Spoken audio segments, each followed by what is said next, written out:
there, everyone. Welcome to the Apeid. It is Mark C., your host, and today we are talking about sovereign social. Now, it's not like me to get ahead of things. I'm the least trendy person I know. I'm usually about 20 years out of date. But I think for today, I'm going to actually make a change and get out in front of something that's coming up, because it's actually something I'm kind of looking forward to. So I thought I'd talk about it, not to shill for whatever it is I'm going to talk about. I'm not getting sponsored here. I just think it's an intriguing thing, and I want to get on board. And I'm going to be trendy for a minute or two and see what happens. Who knows? Could be a big change for me. Before we get into it, you may have noticed my little subscribe notification there. Now, you might be here because you're interested in independent Canadian media, and that's me. And so I hope you'll get in on the ground floor, just like Gander Social. And I'm going to get in on the beta version of this, so I hope you will also follow me there. So again, subscribe, hit the notifications bell, do all of that stuff. Come back. We'll see you later. In the spirit of being trendy and getting ahead of things, I joined the early access group for Gander Social. And, they send me the updates. I got my email here.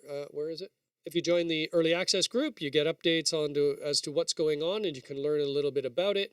It's a pretty interesting story, and I've been kind of looking forward to this. I think this is a good development. So I wanted to talk about it today, tell you a little bit about the story and how Gander Social is going to be a little bit different to other social media platforms and why that may be important to you.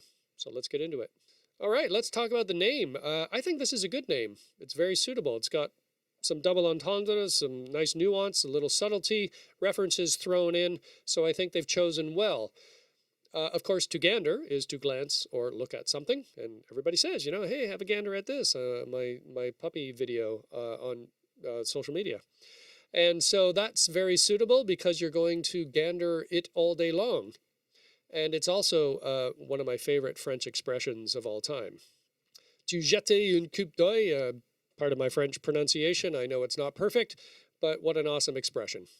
Gander also refers to Gander, Newfoundland, which is now a very famous part of Canada because, as we all know, it is the setting for Come From Away, the international hit musical, all about the time that the kind people of Gander set the gold standard for hospitality and compassion when they hosted all of those airline passengers who were diverted at the advent of 9/11. What a great ambassador for Canada, Gander, Newfoundland, and a great name for the social media app. And then, of course, there is Gander the goose, also a symbol for the country, Canada geese, pretty widely known.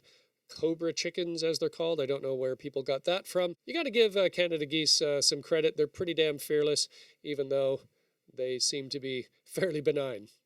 Nonetheless, it brings to mind the idiom or the axiom. That's an axiom. What's good for the goose is good for the gander. And a lot of people ask, well, what the hell is a gander? And if you don't know, gander is the male of the species and goose is for the female of the species or the species as a whole. What's good for the goose is good for the gander. It's a win-win. Nice. Equality. Like it. Good name. Just as a note, any of the references or links that you see here in the video are going to be in the description if you want to find them. That's where they are. Let's move on. So let's address the issue that a lot of people may wonder, why do we need this? And how is Gander Social going to be different from the more traditional? Are they old enough to be traditional? I guess so. The more common, I guess you would say, social media platforms. What is Gander Social? I found this blog post which kind of has some good points, so I thought I'd use it as a reference. It's at Metrocool. If you want to find the blog, the link is below. Thank you to the Metrocool people for their post. It's pretty informative, although I don't know why they felt the need to highlight everything in purple. Or is that just my webpage? I don't know. It's kind of distracting. Nonetheless, here we go. How is it different? A personalized feed that you control. This is a big thing for me. Like many of you may have also noticed, is that, you're kind of wondering, why do I need a feed? And then the question is, what is my social media feed feeding me? Because we all know if you follow something, you get fed new things from that person or account that you follow. But then, of course, if you don't follow anything, it sends you stuff you don't necessarily ask for. And that's one of the problems with social media. You're looking at it going, what is this junk? Why do I need to see this? So recently I did, well, when I say recently, I actually mean like the last year or so. I did an experiment with Facebook where I just unsubscribed from everything and I stopped following everything because I wanted to see what Facebook was in its default position. And guess what? Unsurprisingly, it's all junk. If you don't let the algorithm choose things for you, or you don't choose things yourself, it just feeds you below the belt, visceral, lowest common denominator, populist crap. It's boobs and celebrity gossip, and then some AI slop that includes boobs and celebrity gossip. They're not sending you things like here. You may find in this edifying documentary on the intricacies of the Byzantine Empire informative and elucidating. No, it's junk, mostly bots and AI crap. That's a little dismaying, right? That seems to show that the media side of social media is the key point. The lofty ideals of 20 years ago and those heady days of won't it all be great, we'll be conversing and we'll have a public sphere and a public forum and town hall meetings online and we'll all, sing kumbaya. Turned out not to be like that. All we have is the old TV stations on a new platform selling us advertising and, entertainment. Are you not entertained? Look at this pair of boobies. And that's what you get. So that's pretty dismaying, but it does show where social media is and how the commercialization of public speech and public discourse really is just TV and radio and not much else. So I'm hoping that this idea of being able to choose what you see without it being fed to you will be a good game changer. Local content that's actually relevant. I don't know what they mean by relevant. That seems very vague. I don't know how they're going to achieve that, but bully for them for their aspirational messaging. Zero data harvesting. This is nice. This is one of the key issues of social media, especially of the last couple of years. We know that the US has been threatening to ban TikTok, and recently the Privacy Commission here in Canada took TikTok, that was a lot of alliteration, took TikTok to task over their data harvesting and how they're letting underage users get onto the app. And they've been clamping down on this type of idea because if the Cambridge Analytica thing scandal tells us anything at all, is that you cannot trust the social media companies themselves. You need some regulation and legal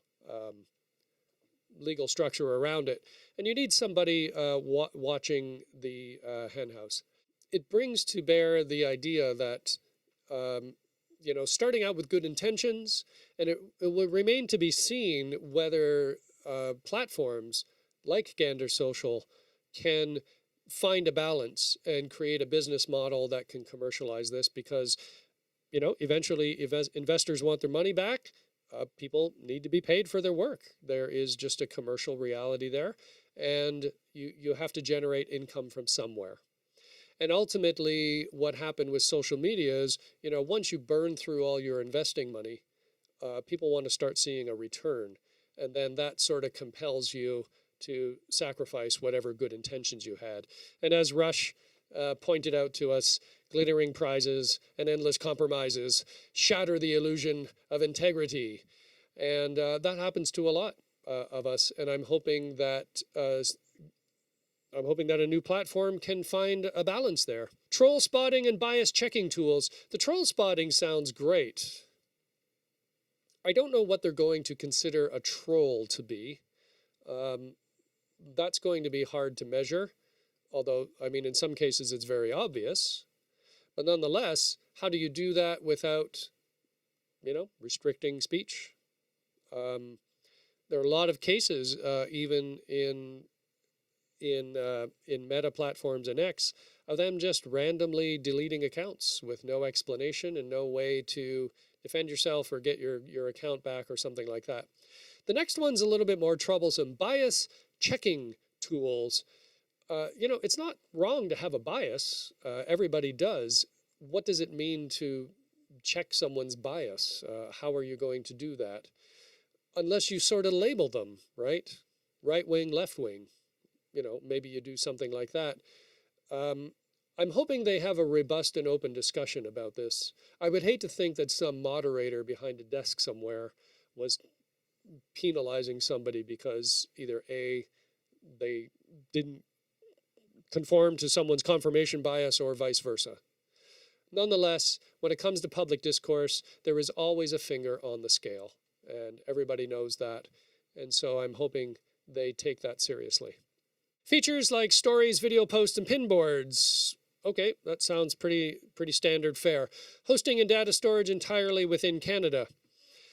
This is a big issue, as we mentioned, the TikTok issue, the Privacy Commission with TikTok, the Cambridge Analytica scandal that's been going on, and basically the idea that social media's business is selling data. They sell advertising data, much like Nielsen would before. And that's why I say that social media has really just become media. It's old TV, right? You sell advertising space for eyeball attention. Nonetheless, is it a good thing that it's stored within Canada? I suppose so. If you consider it this way, there might be some control over it, but it's not like you can walk down to the server room and extract your data if you want it back. So if they have a mechanism to do a clean swipe, if you want to delete your account, you hope that's true. We don't know what the commercial realities will sort of force them to make tough decisions down the road where they're like, well, I got to make some money here, take the data from that. And, here's the new user agreement as you get every month with all these subscription services that you get. I don't know. I'm just speculating. I hope they find a good balance for it and it turns out fine. I'm not conspiracy minded. I don't think everybody is evil and cynical, but it does sort of point out that these are things that Mark Zuckerberg used to say 20 years ago, for what it's worth. Okay, stored entirely within Canada. Well, there is a little problem here. If your data is stored in the United States and some legal force or some police force gets access to it, why does it matter? They don't have jurisdiction in Canada. As long as you don't travel there, what are they going to do about it? Well, not much. But of course, if the data is stored in Canada and some really overzealous police force starts knocking on their door asking for someone's information, you hope that at least they're going through the process of getting the proper warrants and stuff like that. And we all know there have been issues in the past with the telcos handing over subscriber information to police just at request. Those are kind of frightening things. The police have due process they have to go through. And you really hope that the people who hold your data are going to stand up for you because you have an agreement with them. You don't have an agreement with the police, right, outside of the law. But nonetheless, is it a good thing that it's stored entirely within Canada? Who knows? I guess if you're worried about the Chinese government or the Indian government getting your information, yeah, that's an issue. Especially if you are of the diaspora of one of those countries, you don't want them having access to those things. So it's nice if it's stored in Canada. At least you have some recourse and hopefully due process. Nonetheless, it's good to know where it's stored. Okay, so those are some of the differences. They say it's social media that doesn't want to make you throw your phone in the lake or in a lake. You might throw it in a lake anyway. No algorithms. I like this idea. I never understood why social media required algorithms. So, what's the point of algorithms on social media? If you follow somebody and you know they're there, or you search for somebody, you should be able to find them and just follow them. You don't need an algorithm to do that for you. Anyway, privacy first.